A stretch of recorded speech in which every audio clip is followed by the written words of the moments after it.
Hello everyone, welcome back to the Handshake with Ashura show. This is to motivate, change your life. Today we have our guest, the UN Resident Coordinator. We are interacting with him today. Thank you and welcome to the show.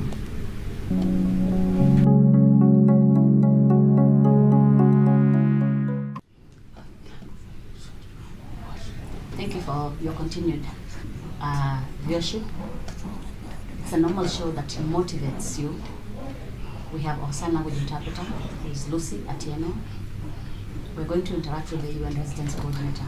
Welcome to the show. Thank you. Thank you. Can you tell us more about the Blue Economy Conference and why Kenya was chosen to host the conference globally? Great, thank you. First of all, I need to commend the government of Kenya and President Uhuru Kenyatta in particular for the vision and the strategy that he has for not just Kenya's future economic growth, but Africa's future economic growth. In fact, he's proving himself quite a Pan-Africanist leader. The blue economy has the potential of unleashing a multi-trillion-dollar business economy for all of Africa, multi-trillion dollars. And I call it the new frontier of Africa's economic renaissance. So essentially, the location of Kenya with a port and neighboring countries, the recent signing of the free trade agreement in Rwanda opens up huge opportunities for movement of goods, services and people. But even for countries which don't have a lake or a river or a sea, it's important because they need to move their goods and services through roads and through infrastructure that needs to get to the port. So it's a win-win for everybody in Africa. Thank you. That's wonderful. I'm sure that African countries will improve economically. Now, let's go back to the UN Convention on the Rights of Persons with Disabilities. Most countries have already ratified the convention. How is the UN going to make sure that the countries that ratify the convention, also how are we going to make sure that the countries that have ratified the convention will continue to keep up to their promise? You know, here is another win for Kenya, because Kenya, together with Ireland and Hungary, actually helped unleash the Sustainable Development Goals to the world. And one of the principles of the Sustainable Development Goals is to leave no one behind. The UN Secretary General, Mr. Antonio Guterres, is very clear. He has said, we cannot leave anybody behind, but let's reach the furthest behind first. This includes people with disabilities. This includes people living in marginalized parts of Africa. This includes women and young people. This includes humanity, which has to be equitable in terms of economic growth. So it's very clear that the UN is fully committed to the principles of the Sustainable Development Goals and the very preamble of leaving no one behind. So the people with disabilities are very much going to be anchored and at the center of this. In fact, I would even say that people of disabilities should actually be champions of the blue economy potential, because they also have a very important role from the ports to the inland, from the technical aspects to the technology, from the innovation to the big data. The sky is the limit. Wow. Thank you so much. We're aware that most persons with disabilities live in isolation. And this is because most of the parents left their employment to take care of them so that their life can change. Now, how is this going to, as you are aware, this led to poverty because they left their job to take care of their families. How are you going to use the blue economy to make us help and improve their family so that they can improve economically to change their life? I mean, the issue of disabilities will very much feature in the kind of capacity development that the UN and partners will be doing with national governments in Africa. This is a commitment that we have. In fact, the Bureau Director for UNDP Africa is here. Her name is Ahuna Konwa, who has made a commitment yesterday to the Foreign Minister of Kenya that UNDP is going to walk this whole journey of the blue economy. The conference is an event. What starts is the process after this.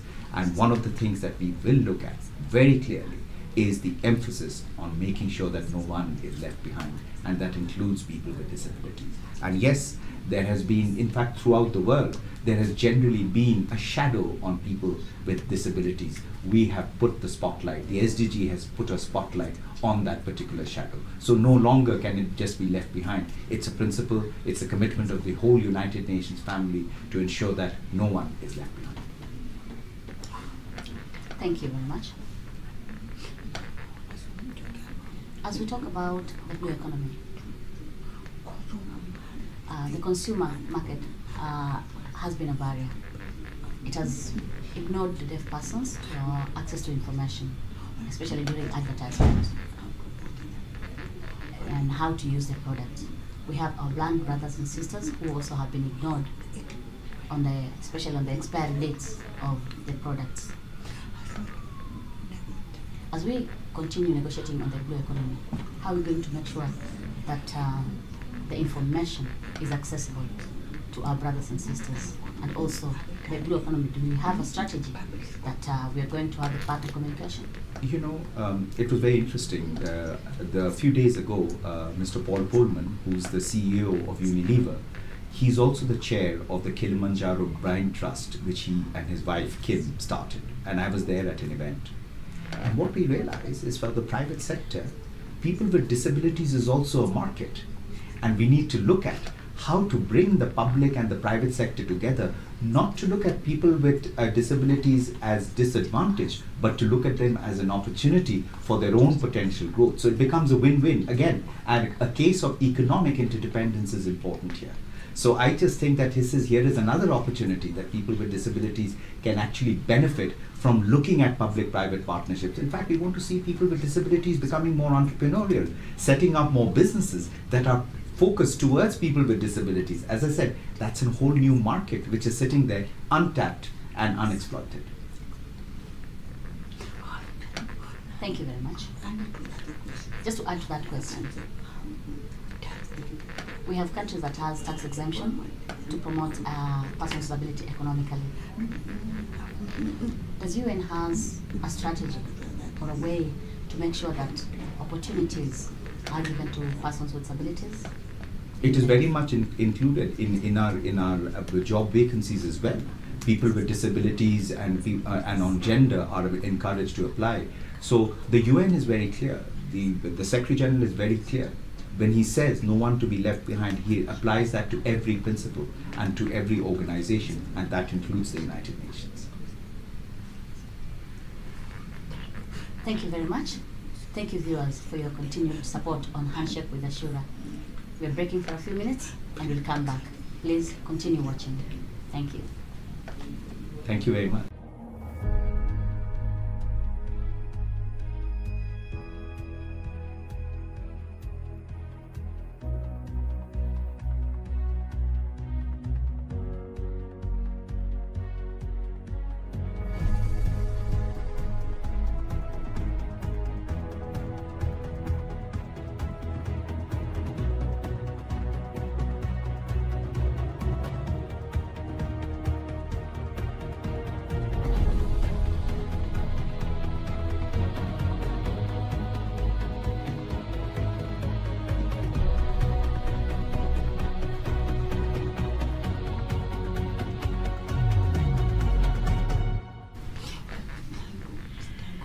Thank you, viewers, and welcome back to Handshake with Ashura. Now, recently, Kenya and UK government had the first global summit at the United Kingdom. Different countries made their commitments on how they're going to improve the life of persons with disabilities. Do you think Blue Economic Conference is going to assist them achieve that? Absolutely. I mean, as I said, blue economy has to be inclusive. It must have the youth. It must have the women who will be the drivers of change. It must include people with disabilities. In fact, Paul Pullman calls it diffabilities, people with different abilities. You see, so I think the word disabilities also needs to go out of the dictionary, because you have abilities. People who are blind or are deaf have different abilities that normal people don't have. So let's look at where those opportunities really lie. So I really like the term that Paul Polman uses of calling diffabilities, which is people with different abilities. I don't see that as a handicap. In fact, perhaps I see the blue economy as an opportunity to advance the case of people with disabilities. Wow, thank you. We believe that the coastal region is a place where the blue economy can really work. These areas are affected mostly by high HIV and AIDS.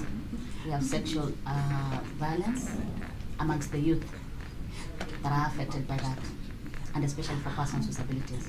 How is blue economy going to make sure that this is mitigated? You know, Kenya launched the Big Four agenda, which are health and universal health coverage and food security and affordable housing and manufacturing. When President Kenyatta had the vision of launching the Big Four, it was to make sure that he opens up employment opportunities by the scale. 1 million Kenyan youth between the age group of 15 to 24, which includes people with disabilities, are joining the workforce, but we're barely creating 100 to 150,000 new jobs. This opens up a whole new horizon of opportunities. So health is going to be underpinnings. The primacy of sexual reproductive health and rights is going to be absolutely critical in order to advance the gender agenda in Kenya and in Africa. The First Lady's Beyond Zero campaign is not just dealing with issues of maternal health, but is also enjoined in the journey towards advancing the case of the girl child, the end of FGM, the end of harmful traditional practices like early marriage, and to end sexual and gender-based violence. We've entered the phase of the 16 days of activism. Kenya has been very loud in terms of advocating for ending all forms of violence, sexual abuse, and exploitation of girls and women.